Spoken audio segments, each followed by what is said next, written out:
Welcome back to the Teach for the Heart podcast, where we tackle teaching challenges from a biblical perspective. Why are we here? Because we don't believe that our spiritual walk and teaching profession should exist in two separate domains. Rather, the hope we have in Christ should change how we approach everything, not just at home, but at school as well.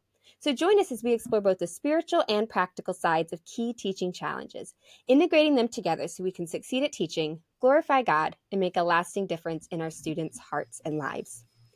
This episode is brought to you in partnership with the Herzog Foundation, and I'm so excited to have Carly Smith back with us again to talk about book fair alternatives. And this is a question that we've gotten, I don't know, many, many times in our Facebook group. It's also something that I know as a parent, I've talked about with other parents, and it's just something that's coming up more and more. So we're really excited. I asked Carly to kind of do some research for us so that we could come and bring with you guys some of the best alternatives. But let's start out for some of you are very familiar. You're like, I'm with you, I'm looking for these, but others you might be like, why are we even talking about this? So, Carly, do you want to share a little bit of what we're hearing and why people are looking for alternatives to, say, like the typical Scholastic book fair? Yeah, and I think it has, at the heart of it, has a lot to do with allowing parents to make decisions for their children. Um, Scholastic has included a lot of questionable material. I read an article that was very interesting. Just some of it was very sexually inappropriate for age groups, which was really terrifying. But also just a lot of some of these ideologies that Christians may not be super into in terms of gender and all of those kinds of things. There's just a lot of books out there that they may not want their kids to read. And um, there was a time when Scholastic sort of had an extra section where you could go for that kind of thing, but now it's all integrated. And so kids can't just go to school and go to the book fair and pick out, like, you can't necessarily trust a kid to pick out something because they don't know what they're looking at. And it just makes a lot of parents uncomfortable and nervous. And then if you're in a Christian school, there's just a lot of things that you wouldn't want to be exposing the kids to. So just the idea of having a carefully curated selection of books that doesn't have necessarily like sexually explicit or provocative things in it, even for like middle school. Some of the middle school books that are out there are just kind of shocking in that respect. So the goal is there's some alternatives out there that are trying to create collections of books that parents can feel comfortable sending their kids to a book fair to look through. Yes, and I'm so excited to kind of get into some of those alternatives and to share them with you. So, and we'll talk about whether some of these are more for Christian schools or for any school. We'll talk about the different options there. But I will just say one thing I've experienced from the parental side of this, and honestly, our Christian school, we send our kids to a Christian school, and they use Scholastic still, and it honestly is very concerning as a parent because, and I think when, and this is not necessarily a good thing, but for Christians, parents that send their kids to Christian schools are trusting the school that if you put books in front of my kids, there's a level of trust that you've curated these books. You know what I mean? Like, you're not going Yeah. to send my kid home with a book that has this stuff. Like, and like I said, that not necessarily good. Like, we need to be active and involved in checking out our own kids' literature. But I think that is a somewhat reasonable expectation that I'm paying to go to a Christian school, and I'm expecting you to have done at least some level, to have at least doing some protection of the books you're putting in front of my kids and recommending to them at, say, a book fair. So I do think there's definitely at least some level of reasonable expectation there that I think Christian schools particularly need to take really seriously and say, if we're bringing this in and putting it in front of the kids, we're responsible for that. And so that's why I'm excited to talk about some of the alternatives, because there are some alternatives. I know Scholastic is so easy and it's right there, and it's like kind of what a lot of schools have always done. But there are some other options. So let's Yeah. dive into some of them. What kind of types of alternatives are there out there? Yeah, I looked at a lot. I looked at probably about 10 different ones that people had recommended on our Facebook page, and I sort of pulled out the ones that seemed like they might be most universally helpful and had the most information. I will say some of them, like the information was very sparse. So the ones that I picked were probably the ones that had the most clear explanation of how things worked and were the easiest to kind of understand as well. So without having to like call all of these places. So these are, to be honest, most of them are probably more ideal for a Christian school. The first one that we'll talk about might be able to slide under the radar of a non-Christian school, but it would just depend on the kind of school that you have. So, but yeah, and even thinking about some of these, I'm not a parent, but even just having been an English teacher who chose books and had some run-ins with people, some of them were my error, some of them were other people's error, but it's a hard line, and there's a lot of opinions out there about how to do this right and how to do it well. And I think our goal is just to help people think about how can we do this in a God honoring way. Like, we don't want to be Mhm. fear mongering, right? We don't want to be like, be afraid of all the books. Like, your kid's going to run across books or movies or somewhere, they're going to run across the world. And how do we also help them be prepared to deal with that? But this is also just a way of saying, like, you can just go and you can pick anything and read it there. And I'm okay with it, even if we're still going to talk about it, because, you just never know. But the goal of most of these is to kind of pre-screen things, make sure it adheres to kind of a specific set of guidelines, and each one has kind of their own guidelines or how they describe that. So the first one was my absolute favorite. I thought they were clear. It was very easy to understand. You can see their entire collection online. The setup seems really, they have a lot of options. And that is called I-55 Book Fairs. So i55bookfairs.com is a place where you can go and do a book fair. They have 3 different kinds. They have like a regular in-person one. They have a mini in-person one if you have a small school and you don't expect to sell as much. And then you can also do an online version. So that is also something that came up. There's some online alternatives where you can have kids order books online with their families, and then they come to the school. And so that's kind of what that is. But they have a selection. So even just that idea that they have different sizes for different kinds of schools is really great. And there was, I mean, their frequently asked questions page was as a directions nerd, was fantastic. I understood exactly how it would work. I understood exactly like what I would need. And they had a lot of high quality books, and not all of them were explicitly Christian. There was books that I had read as a kid that weren't Christian but were wholesome and didn't have anything that wasn't God honoring in them. So I really loved, they have a huge selection. And it seemed very simple to sort of start that thing. And again, you can browse their inventory right online. And they had a lot of interesting, I wanted to read to you the list of the kinds of books they had, because they had a lot of kinds of books, which is really great. They had chapter books, leveled reader books, board books, picture books, nonfiction. They had a lot of selection of nonfiction in many grades as well, which I know is definitely a hard kind of book to find.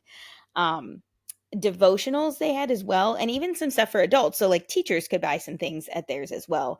And then they had novelty items and some other kinds of, but I think they had graphic novels as well, so they really had the gamut of all the different kinds of books you might want to find. And their nonfiction selection seemed really exciting, which was, as a teacher, very exciting for me. So I really liked them. Their fundraising was very straightforward. So all of these have a fundraising element. And theirs is pretty straightforward. It's different for each type of book fair you do, but it was really great. So I really enjoyed that one. It was my favorite one that I researched. And I think it could be a really, really good option for any school. And again, maybe a non-Christian school, but definitely a Christian school. 100%. Their I-55 it stands for like Isaiah 55. And so that kind of led their um, That's marketing. Yeah. Well, that sounds fantastic. And I want to tell everybody we have assembled an article that kind of gives a lot of the details of this and links to everything. So as you're listening, you're like, wait, what was that detail? If you go to teachfortheheart.com/314, because that's the episode number for this one, teachfortheheart.com/314, you'll be able to see everything, reference it, share it with your principal, or like whatever you need to do. Yeah. So we'll have Yeah, that and for you. I included links to the website, or even if there were specific pages, I linked to those. So we tried to make it super easy to kind of find stuff and navigate their websites. Yeah, so the second one I looked into was one that was recommended by a lot of folks in our Facebook group, the Skytree Book Fairs. So this one is part of Kirk Cameron is involved in creating this, and it's actually very parent led. So it was created kind of by parents and school officials. together to, and their website says like, we formed it as a school choice alternative to the sexually explicit content distributed in Scholastic's book fairs. So theirs was actually created specifically in response to Scholastic and how they do their book fairs. So there's, they talk about, there's a lot of transparency about what they have. Their books, they try to encourage critical thinking, and they do fundraising as well. So you can look at their inventory online as well. They have more than 200 books. They have a lot of chapter books. A lot of theirs seem to be a little more on the fiction side of things. But they would do in person and online. So if you are big enough, you could do it in person, or if you're online, if you're smaller, you could do an online version. But they have like, so Kirk Cameron is on the advisory board. There's parents on the advisory board. So it's kind of run, which is really kind of a cool grassroots, like run book fair option. It was a little more confusing, but I actually ended up emailing them, and they were very quick to respond and very helpful. So they were great. And that was definitely a great option. They also just have a very beautiful website, which isn't necessarily super important, but it was nice to see something really well designed. So, Yeah, and they have, I think, some like marketing materials they give you and things like that. yeah, that sounds really neat. And I want to pause real quick before we go to the next one and just say, for some of you that are thinking, okay, what is this online option? I don't know if your school's tried that before. I will say our school tried like an online thing, and it like kind of didn't do much. And so I will just say this. And so you might have had a similar experience. Well, we've sent the flyer home with parents to buy online and like no one bought. You can make an online book fair more of an event. And I think that's the way to do it. If you're going to do an online book fair, you don't just send home a flyer and say, you can buy stuff if you want. Like you can make it a thing. You can have the catalog and have kids choose and send it home, and like you can do a lot of the things you would do in person, and just make it more of a thing. So anyhow, that's my recommendation. If you want to do it online, don't just get a flyer and send it home and say, oh, we did it, oh, why did no one buy? But there's a lot you can do to actually get the kids engaged, have them check out the books, have them, I don't know if you guys are familiar, but Scholastic will actually have the kids go write down 3 books they want, send that home to the parents. You can do something very similar with an online Yeah. store. Yeah, and I'm so glad you brought that up, because some of these you'll find have recommendations for how to do the online one Mm. better or make it more connective of an event. I think I-55 had some, and maybe Skytree as well, some like recommendations for doing the online and making it a little more fun. So that I'm glad you brought that up, because I have not experienced an online one, so I was wondering how those would work. But yeah, and also if you guys Let's try try it, it. we'd love to hear how it goes with any of these. If you try any of these, we'd love to hear from you guys about how it went and what you liked and what you didn't like. So that'd Yes, be come great. back and add in the Yeah. comments on teachwithart.com/314. That'd be awesome. Yeah. So my last official one, we'll have this one and then we'll have a bonus option, is called Ready, Let's Read. And this one was also highly recommended by people on the Facebook group. This one was a little more difficult to navigate their website and could sort of understand, but once you like start signing up for things, it becomes a little more clear. So they're special, like kind of the thing that makes them special and kind of a great option is that it's low risk for school. There's no upfront costs. So you can only kind of like benefit from doing this. So it is a fully online one.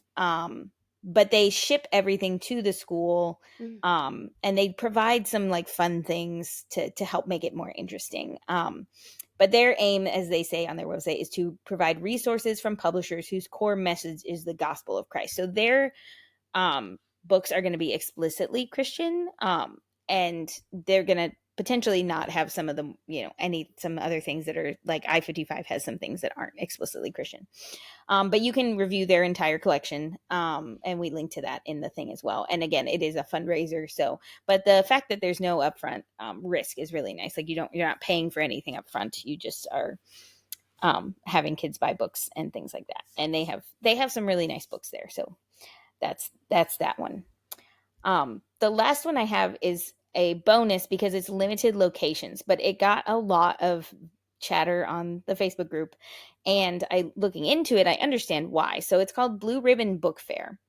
But it's only going to be good for those of you that are in Illinois, Iowa, Indiana, Wisconsin, or Missouri specifically, just because of where they're based, which I can't remember if they're based in Illinois potentially. But they come and they do everything. So that's why they have limited locations, because they'll only drive so far. So they have they have a lot of organized checklists. They provide setup and tear down, and most of the books are discounted. So they try to make it as accessible as possible, no matter what your income. Um, and they just like their whole I was like, boy, I wish we're in Ohio. I'm like, I wish they would come to Ohio. We're just by Indiana. But they just the way they talk about coming into schools, and they love coming into schools like it's a privilege for them. It was very sweet. So if you're in one of those states, I would highly recommend checking them out. So they say themselves that they are their audience is Christian or Catholic elementary schools. So they are limited in age level. Um, they're elementary school only. So that was another reason they're kind of a bonus one. But they had a lot of STEM and STEAM stuff and sports and just a lot of interesting different kinds of things. And yeah, and they do a little bit of fundraising for you as well. And so they you also get access to some curriculum with it. So they're just a really interesting sort of different kind of book fair, but again, limited locations.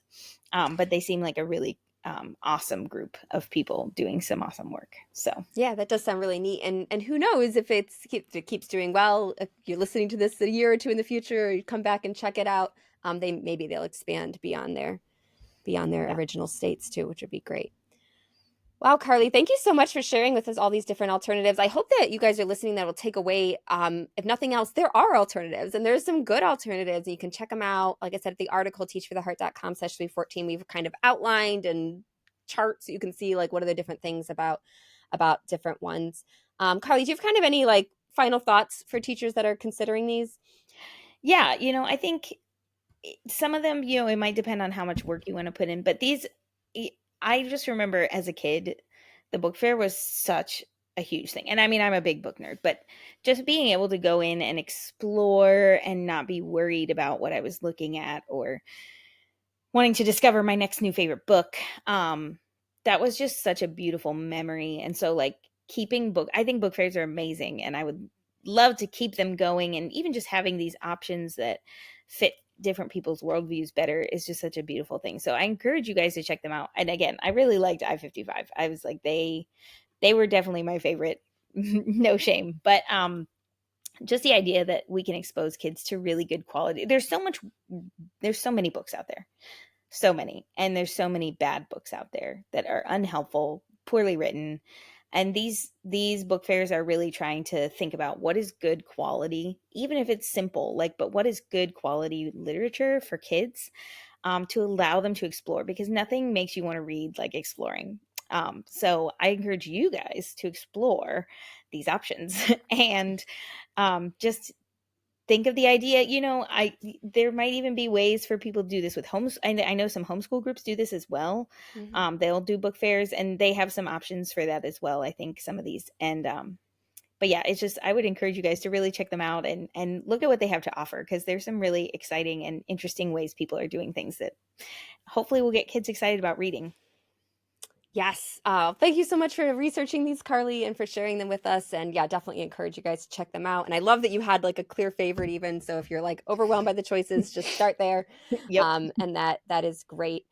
Before we go, I want to mention one other resource that's a book that we have, and that's our Teach for the Heart Pray and Plan Planner for teachers. So if you love teacher planners, you don't have your planner yet, check out Pray and Plan. You can go to teachfortheheart.com/planner. It's a planner designed specifically for Christian educators in public and private schools. And we have a new mini version this year that's nice and small. So if you're like, I don't want a huge honking planner, that's not me. I just want my little thing to keep track of my to-dos. That one's for you. I'm going to use that one this year. I'm really excited about it. So all that's at teachfortheheart.com/planner. I will say by the time this episode airs, we might be running out of certain ones. That's highly likely. So go over there, check it out, grab yours before they go. So once again, all this information from the book fairs, you can find it at teachfortheheart.com/314. And this episode is brought to you in partnership with the Herzog Foundation, although all of views and opinions are our own and don't necessarily reflect those of the Herzog Foundation. Thank you so much for being here. I look forward to being with you again soon. In the meantime, teacher, remember, God is at work in you and through you, and he's using you to make a difference. Keep your eyes on him and teach for the heart.